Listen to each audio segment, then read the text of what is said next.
बताओ इस वाले हल्का में और इस वाले हल्का में क्या फर्क है। हाँ। और ये है स्रोत और ये है सोत्र, इन दोनों शब्दों में क्या अंतर है। हाँ। यानी ये चार शब्द लिखे हैं मैंने, हाँ। दो मिलते जुलते एक, दो मिलते जुलते एक, हाँ। लेकिन इन चारों में अंतर क्या क्या है। हाँ। और ये चारों शब्द अलग अलग कहाँ पर इस्तेमाल करे जाते हैं। हाँ। ये वाला हल्का कहाँ पर यूज करा जाता है, प्रयोग करा जाता है। हाँ। और ये वाला हल्का कहाँ पर प्रयोग करा जाता है। हाँ। और स्रोत के माने क्या है, अर्थ क्या है। हाँ। और सोत्र का अर्थ क्या है। अच्छा। ये कहाँ प्रयोग होता है, ये कहाँ प्रयोग होता है। हाँ। अगर आपने बता दिया आज, मैं भी 1000 का इनाम दे जाऊंगा तुम्हें। और है भाई साहब, याद तो भाई रखोगे। साहब, ये आज वाला तुम्हारा हल्का- माइंड टेस्ट है असली वाला। हल्का ये वाला हल्का तो इससे हल्का है। आप पूछो क्यों?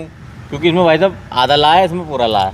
मतलब ये नहीं, हाँ। देखिए हल्का, ये भी आपको हल्का दिख रहा है। हाँ। और ये भी हल्का दिख रहा है। हाँ। लेकिन इन दोनों शब्दों में क्या अंतर है, क्या फर्क है, दोनों कहाँ कहाँ प्रयोग करे जाते हैं। अच्छा। ये हल्का कहाँ प्रयोग करा जाता है और ये हल्का कहाँ प्रयोग करा जाता ये है। हल्का तो भाई साहब वहाँ प्रयोग कराया जाता है जहाँ जो पुलिस वाले होते हैं तो वो कहते हैं ये हमारा हल्का है। ये वाला हल्का। हाँ। अच्छा, और वो वाला हल्का। ये वाला हल्का दादागिरी में, ओए टक्कर मत ले लिए, मेरा हल्का है। चलो ये बताओ, स्रोत और सोत्र में क्या अंतर है। भाई साहब ये समझ में नहीं आया मेरे। नहीं पता, आप बताओ बेटा, आपको क्या समझ में आया। देखो भाई साहब, ये वाला हल्का जो होता है, जब भाई साहब चांदी की कुटाई होती है ना भाई साहब, वो हल्का है, वो हल्का है ये। अच्छा। नई बात सुनना है आज हम तो यार। और चलो आगे बताओ बेटा, चलो। और भाई साहब ये हल्का, जैसे भाई साहब हम किसी दुकान से सामान लेने गए तो ये तो बहुत हल्का है भाई साहब। जिसे आप कह रहे हो ना हल्का, वो हल्का नहीं होता, वो उसे बोलते हैं अलगा।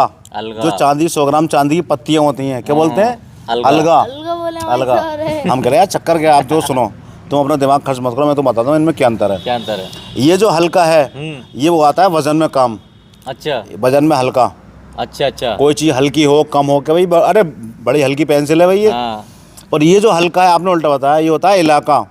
अच्छा। ये इलाका एक जिला भी हो सकता है, एक देश भी हो सकता है, हाँ। और एक छोटा सा हिस्सा भी हो सकता है। कि तुम्हारी ड्यूटी कौन से हल्के में है भाई, हाँ हाँ। कि हमारी फला हल्के में है, तो ये हल्का हो गया इलाका, अच्छा। स्थान, हाँ। क्षेत्र। हाँ और ये हो गया वजन में हल्का। हाँ। ये तो हो गया इनमें अंतर। हाँ। अब देखो स्रोत और सोत्र, इनमें क्या अंतर है। क्या अंतर है? स्रोत कहते हैं पानी के बहाव को, जल की धारा को, यानी यहाँ पे भाई पानी निकल आया, पानी का स्रोत निकल आया है भाई। अच्छा अच्छा अच्छा अच्छा। जैसे कुएं में से किसी ने वो डाला, हाँ। पानी उबलने लगा, पानी का स्रोत निकल आया है भाई। पानी का किसी ने बोरिंग कराया, पानी का स्रोत निकल आया है भाई। हाँ, हाँ। और ये हाथी की सूंड के लिए भी इस्तेमाल होता है स्रोत, अच्छा स्रोत। यानी जल प्रवाह या जल की धारा के लिए स्रोत का इस्तेमाल होता हाँ, है। हाँ। और ये जो है सोत्र, सोत्र ये कहाँ इस्तेमाल होता है, कहाँ होता है? इसके बारे में बहुत कम लोग जानते हैं। ये होता है ईश्वर की स्तुति के लिए, ईश्वर की प्रार्थना के लिए। अच्छा सोत्र। के लिए। श्लोक, सोत्र, स्तुति, गान, हाँ। ये उसमें इस्तेमाल होता है। सोत्र यानी ईश्वर की स्तुति या ईश्वर की प्रार्थना के लिए। प्रार्थना के लिए। ये है पानी के लिए, ये वजन के लिए, ये इलाके के लिए। बहुत समझ गए अच्छी आप। बात, बहुत बढ़िया। इन चीज़ों को याद रखना। बड़े बड़े अच्छे लोग कंफ्यूज हो जाते हैं, इस हल्के में, इस हल्के में क्या फ़र्क है,